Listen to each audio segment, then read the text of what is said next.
never think everybody do that thing we do before. That's that song Dance Monkey. I love that song. I think I heard it in Italy and it just blew me out. First I thought it was a kid's song, so I was like, oh no, I have to go low key like this. And then I realized it's a regular song. Anyway, so cheers. Oh wait, not cheers, my glass. Um, this is like my first official video. I feel like, oh, I actually had other videos on this page, but I took it down. Bad quality, didn't like it. So this is my first official video, and I'm gonna do it on something that I think that everyone can relate to. And I'm totally winging this. This is like not planned. This is me just flowing.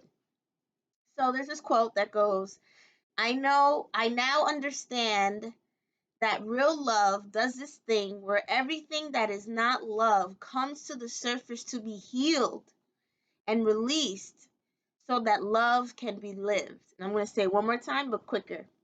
I now understand that real love does this thing where everything that is not love comes up to the surface to be healed and released so that love can be lived. So I want to do my topic around soul contracts and karmic relationships. And it's Valentine's Day. How fitting. So, I strongly believe that before we're reincarnated into this earth, we have a contract, so to speak, that we create. And let's say your dream is to become a basketball player. Then just sometimes it's not an easy road. Something in your life, let's say you were a swimmer and then you fractured your, I don't know, your nose. So you couldn't breathe right. So you no longer can swim. So you just picked up basketball as a hobby. And then you practiced and you met someone. And next thing you know, you're in the NBA. You're a star.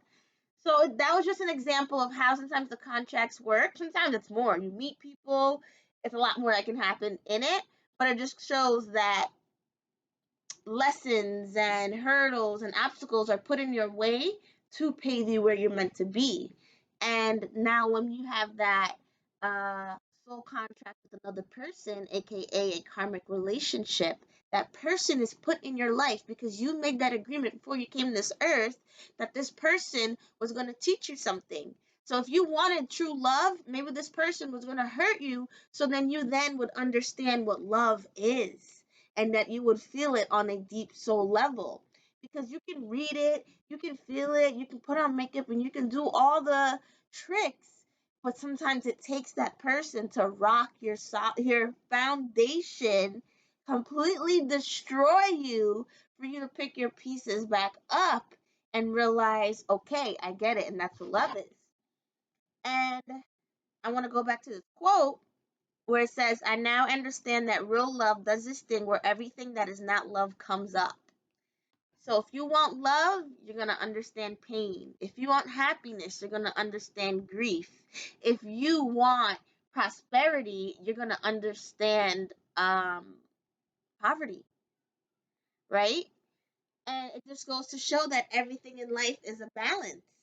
Yin and yang, good and bad, uh, right and left. Like everything at the end of the day is the balance, which is represented by the sign Libra. And I used to wonder, and I hate to go off on a tangent, but I used to wonder why Libra is such a social and loving sign. And I realized it's because of that duality. They're able to see both sides. That's why you'll see a lot of judges, people in the municipal court, people with the law, people signing documents, lawyers. They have Libra very strong in their chart because it gives them that duality of seeing in their air sign. So they're not in the feelings like a Cancer or brooding and super paranoid but passionate like a Scorpio, or super energetic and nebulous and free flowing like a Pisces. Libra is seeing things on a higher perspective, and Libra's sign in the zodiac represents the the scales, the legal scales that you see. It's crazy how astrology is in everything. It's in everything. Anyway, um, bring it back. So Libras are popular because they just get along with everybody because they know how to balance this, like they know how to balance it out. So you know what? Respect to people with Libra heavy in their chart. Your sun, moon, rising, Venus, Mercury, Mars. Shout out to you if you have that in Libra. That's good. All right. Ooh, and shout out to my Venus and Libras. That's me. Okay, so let's bring it back to this quote. So when you meet this person in that karmic relationship, aka and that soul contract, sometimes we wonder like why didn't that relationship work out, or we wonder why was that person so mean to me, and you realize that that person, let's say, being mean to you and nitpicking you and just trying to change who you are, even though you fought it in a way, you transformed and you leveled up because of them. So I see a lot of like my friends will come to me like, "Oh, my girlfriend broke up with me, but like it's cool in the end because now I'm doing this." I'm like, "Do you understand that had you not dated that person and she put you under that pressure, you would have never done that?" And he's like, "It's true." So sometimes when relationships end in our lives, you have to realize that they're karmic because it is putting us where we're meant to be in our destiny. And it is hard. I know getting your heart broken is hard. Trust me, I'm a Cancer moon and rising, so I feel shit on a deep level. And but I have that Sagittarius sun and a lot of planets in Sagittarius and in my fifth house, so that's Leo. So I know that you must rise to the top, be a king. You must conquer that pain and turn it into passion, turn it into something positive, do something for yourself, join a gym, start drinking water, cut your hair, do something. But do not sit in that pain. Use it to level up, my friends. And before I close this off, I think there's one more part of the poem that I want to read. Um, Oh, everything comes up to the surface to be healed and released so that love can be lived. So you gotta let that junk out. So you're in this, you open your closet and you realize, oh my god, I have so much stuff, but you just went shopping. Or you got some coupons to go shopping at your favorite store and your friend's like, let's go, and you're like, I have so much stuff. Like, what am I gonna do with all the stuff in my closet?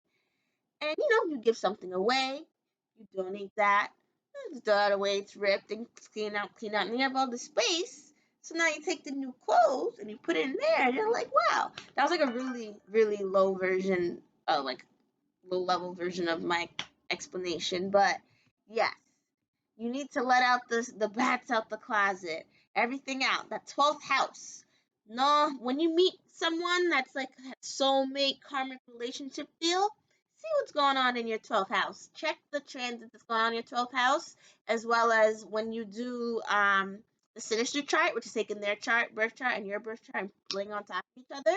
See what aspects are going to be at their 12th house. I mean, in your 12th house together.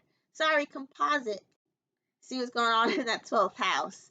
You'll be surprised. And after my experience, my last person I dated, I realized I had so many planets in his 12th. And it's funny, I knew I shook his spirit. But anyway, it's crazy. It was a super healing, but very, very, very hard relationship to break away from. So that is it. I'm going to drink my wine. Cheers. Happy Valentine's Day. Chantal Anastasia.